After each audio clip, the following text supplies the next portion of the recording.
रहीम। अस्सलाम वालेकुम। उम्मीद है आप ठीक होंगे, खैरियत से होंगे। तैयब बलोच आपकी खिदमत में फिर से हाजिर है जी। जुडिशियल महाज से अहम डेवलपमेंट आपसे शेयर करनी है और मुस्तकबिल में यानी कि आने वाले दिनों में ये एक बहुत बड़ा इशू बनने वाला है।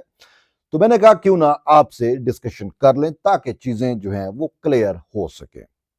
और ये मामला स्पेशली जुड़ा हुआ है इस्लामाबाद हाई कोर्ट से। जैसा कि आपको इल्म है कि इस्लामाबाद हाई कोर्ट के 5 मुअज़्ज़िज़ जज साहबान, अब मुअज़्ज़िज़ इस वजह से कह रहा हूं कि वो जज हैं तो जज को मुअज़्ज़िज़ ही कहा जाता है। तो वो 5 मुअज़्ज़िज़ जज साहबान यानी कि वो जिन्होंने खतूत लिखे थे, वो लेटरबाज जज, उन्होंने जो है वो खतूत से आगे बढ़ के सुप्रीम कोर्ट में बहराज दरखास्त पिटीशन भी दायर की। वो पिटीशन क्या है और उसकी समाअत भी मुकर्रर है और 14 यानी कि मंडे को जो है उस पर समाअत होने जा रही है। और उस समाअत में क्या होगा और उसके बाद क्या होने जा रहा है, बड़ा अहम डिस्कशन है, जुडिशरी से जुड़ी हुई, लाजमी सुने। बेसिकली इस्लामाबाद हाई कोर्ट के 5 मुअज़्ज़िज़ जज साहबान ने सुप्रीम कोर्ट ऑफ पाकिस्तान से रजू किया कि सदर मुमलिकत आसिफ अली जरदारी की जानिब से जो 3 जजेस इस्लामाबाद हाई कोर्ट में लाए गए हैं वो गलत हैं। उनका नोटिफिकेशन जो है वो मुस्तरद किया जाए, उनका नोटिफिकेशन नल एंड वाइड किया जाए। और फिर हमारी सीनियरिटी भी मुतासर हुई है उनके जजेस के आने से। और फिर इनका मौकिफ ये है कि जज जो है वो ट्रांसफर जो हुए हैं वो अपने साथ सीनियरिटी नहीं लेके आ सकते। हालांकि उनकी सीनियरिटी से मुतल्लिक जो रिप्रेजेंटेशन है, जो एप्लीकेशन है, जो प्रे है, जो प्ली है, वो इस्लामाबाद हाई कोर्ट के उस वक्त के चीफ जस्टिस आमिर फरूक ने उठा के मुस्तरद कर दी और उनको वाज़े जवाब दिया कि आइन और कानून के मुताबिक सीनियरिटी ही तयशुद है और ये सीनियरिटी जो जज ट्रांसफर होके आता है वो अपनी सीनियरिटी अपने साथ लाता है। उन्होंने आइन और कानून के हवाले दिए, ताहम ये जज उसको मानने से इनकारी हैं। तो इसी वजह से अब ये मामला सुप्रीम कोर्ट ऑफ पाकिस्तान में आया और सुप्रीम कोर्ट ऑफ पाकिस्तान ने इस पे कुछ प्रॉक्सी पिटीशनें भी हैं। और मेन मुद्दा यही है कि जस्टिस सरफराज डोगर कायम मकाम चीफ जस्टिस हैं अभी और वो रोकना चाह रहे हैं। अब ये समझे इशू को कि जस्टिस सरफराज डोगर को रोकने की कोशिश की जा रही है कि वो chief justice Islamabad high court ना बन सके। बने या ना बने हमारा तो उसमें कोई स्टेक नहीं है, लेकिन मैं इन जजेस की जानिब से आपको बतलाना चाह रहा हूं कि वो ये हैं। और दूसरा ये है कि जो सीनियरिटी मुतासर हुई है वो हमारी सीनियरिटी जो है वो बहाल की जाए। जबकि हकीकत अगर आप देखें, इनको तो इतराज भी है कि जस्टिस सरफराज डोगर को लाहौर हाई कोर्ट से क्यों लाया गया, जस्टिस खादिम हुसैन सोमरू को सिंध हाई कोर्ट से क्यों लाया गया और जस्टिस मोहम्मद आसिफ को बलूचिस्तान हाई कोर्ट से क्यों लाया गया। अब इन जजेस के आने की वजह से इनकी जो मनापली थी वो टूट चुकी, इनका जो हेजमोनी इन्होंने बना रखी थी वो खत्म हो चुकी। तो इनको तो दुख है। और इनकी हेजमोनी में, इनकी मोनोपोली में क्या हो रहा था, सहूलतकारी थी बानी पीटीआई की, मुसलसल सहूलतकारी थी। बात यह है कि मैं बार बार ये मिसाल कोट करता हूं और इन जजेस को आईना दिखाने की कोशिश करता हूं।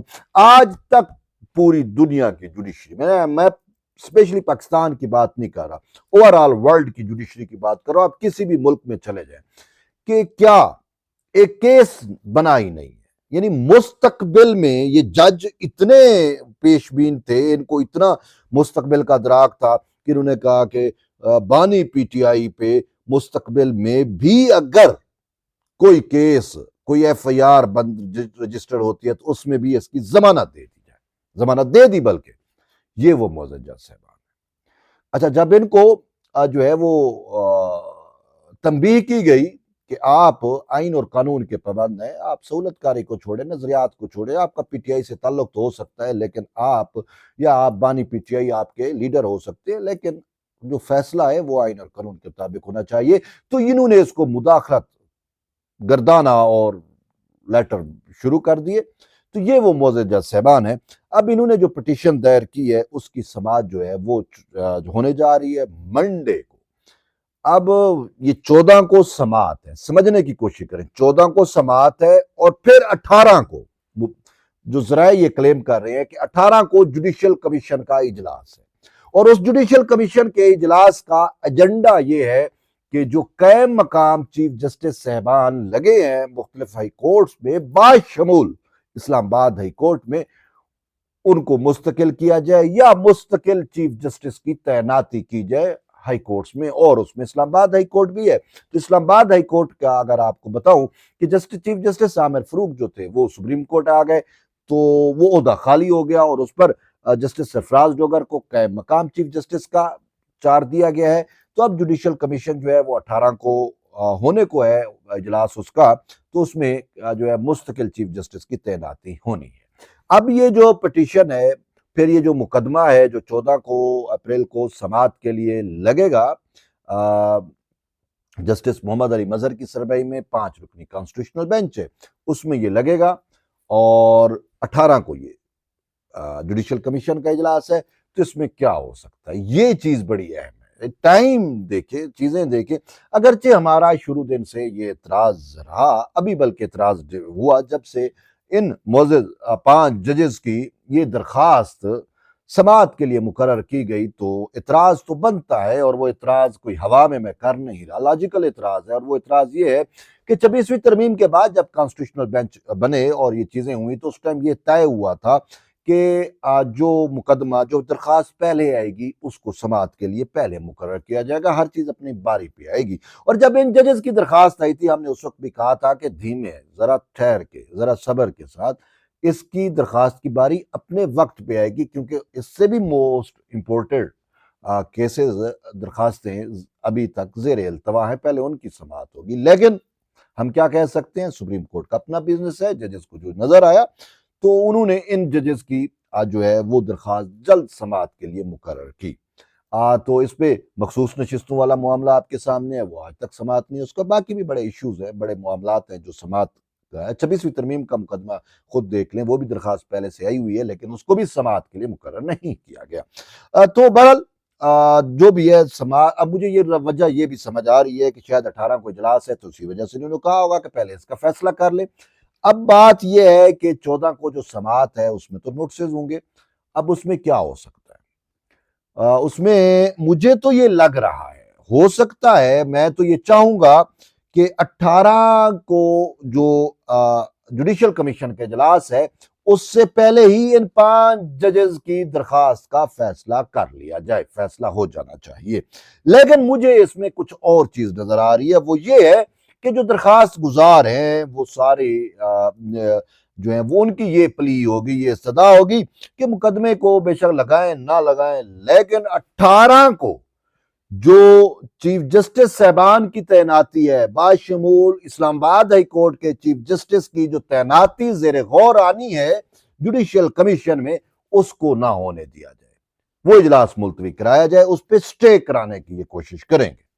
मुझे तो ये चीज नजर आ रही है, तभी ये सारा कुछ, क्योंकि ये नहीं चाहते कि सरफराज डोगर साहब बने या कोई और, ये कहते हैं मोहसिन अख्तर कियानी बने, फलां बने, तारिक जहांगीरी बने, वट एवर, हम में से कोई और हो। ये जो नए आए हैं ये तो बर्दाश्त नहीं होते ना। वो एक अमेरिकन जज है, वो कहते हैं कि जी वो नवाब शाह वाले जज को यहाँ पे क्यों लगा दिया, वो खुदा का रहम, वो खुदा का खौफ करे। बाबर स्टार साहब, आप अमेरिका से यहाँ पे आ सकते हैं, आपकी फैमिली अमेरिका में, आपको रेजिडेंशियल कार्ड आपको अमेरिका का मिला हुआ है, आपका जो है वो वफादारी वो रियासत है मुत्तहिदा अमेरिका के साथ है, आप यहाँ पे बैठ के इस्लामाबाद हाई कोर्ट में बैठ के फैसले कर सकते हैं। तो नवाब शाह तो पाकिस्तान का हिस्सा है, ये कोई वो नहीं है, इसराइल में नहीं है, कोई तेल अबीब से वो नहीं है, वो नवाब शाह से आए हैं और खादिम सन सोमरू साहब और यहाँ पे लगे हैं, वो आपसे बर्दाश्त नहीं हो रहे। ऐसे सरफराज डोगर साहब भी इनसे बर्दाश्त नहीं हो रहे। तो बहरहाल ये अपने तौर पर हतुल मकदूर कोशिश कर रही हैं। अब मामला है सुप्रीम कोर्ट में। अब देखते हैं कि जस्टिस मोहम्मद अली मजहर की सरबराही में जो 5 रुकनी बेंच बैठा है, कॉन्स्टिट्यूशनल बेंच, वो इन मामलात को कैसे लेके चलता है। सारी नजरें उस 5 रुकनी बेंच पर हैं जिसकी सरबराही जस्टिस मोहम्मद अली मजहर कर रहे हैं।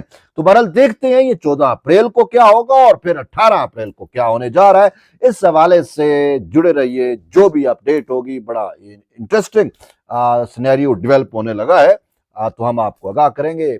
मिलते हैं एक नई वीडियो में, तब तक ले इजाजत दें, अल्लाह हाफ़िज़।